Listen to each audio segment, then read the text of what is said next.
The Dragon Sorcerer. Written by John Gregory Betancourt.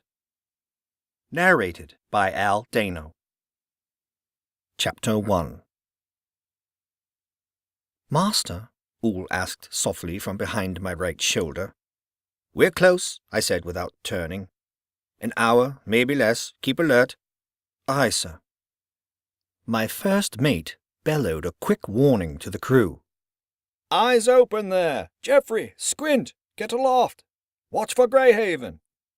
24 voices cheered. I knew how they felt. It had been a long voyage. They had every right to celebrate now that our goal lay at hand. They would have plenty of shore leave once they reached the fair, if the locals didn't hang us first. I grinned to myself. Not that they would hang us, for I planned on giving them no cause. Foot braced against the bow's railing, I leaned forward and gazed ahead to where the Avenar River curved gently to the left. My heartbeat quickened when I saw flashes of movement, but it was only 8 or 10 boys busily jumping off the tree-lined bank, swimming, yelling, and splashing each other. When they spotted us, they began pointing and shouting. Then they scrambled up the riverbank, grabbing pants, shirts, and undergarments from bushes, and fled among the trees. Ool chuckled. I glanced sideways at him. My first mate was tall, with deeply bronzed skin, a bald head, and piercing blue eyes. As always, he wore the simple yellow robes of a wizard. Mystical symbols had been stitched on the sleeves in silvered thread. "What's so funny?" I asked. "They were afraid of us." "Most people are." "They saw through our disguises immediately." "What do you think?" I asked. "My thoughts do not matter, Master." He inclined his head. "Our destinies are linked. It is my job to make sure we succeed here, if success is at all possible." "But," I prompted. "I think it is madness, Master, to bait these people, a needless risk." It was my turn to chuckle. Poor Ool. No sense of romance or adventure. I said, "You're too practical. You know I do one impossible thing every year. The bards sing of my adventures from the palaces of Zelok to the dungeons of Pethys. After all, I am the greatest pirate who ever sailed the Seren Sea. If you do say so yourself," he added with wry note. "Someone has to." My gaze swept back over the Palmer Reach, taking in my ship's 3 tall masts, the unsavory-looking crewmen at work on the deck, and the huge stacks of crates and bales tied down to the deck.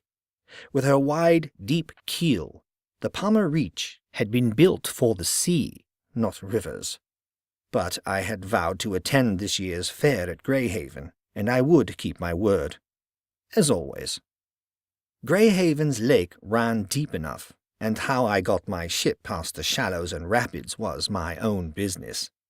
What did I care if they called me a fool? If I wrecked my ship, I could always steal another, as I had stolen Palmer. And besides, everyone knew pirates were crazy, and my reputation was at stake. "Master?" asked my first mate. "Orders." "Steady as we go. Prepare to make port."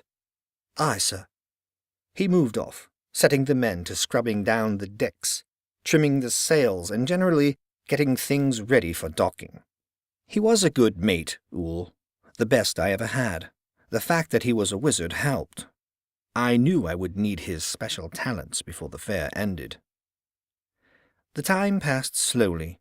We passed 2 more deserted-looking villages. The inhabitants had doubtless gone to the fair already, and then finally, rounding the last bend in the river, we came into sight of Greyhaven itself. My heart quickened and my breath caught in my throat. Behind me, I heard startled murmurs of awe from my men. None of us had ever seen anything like the fair before. It spread over mile after mile of land. The canvas tents and booths, the thousands of stands and displays, and the milling crowds became a dazzling patchwork of colors. Reds and blues and golds, pinks, greens, and bright yellows. More people than I had ever seen before in any one place surged through the streets and alleys. everyone who was anyone in these parts came to Grey Haven for its annual month-long fair.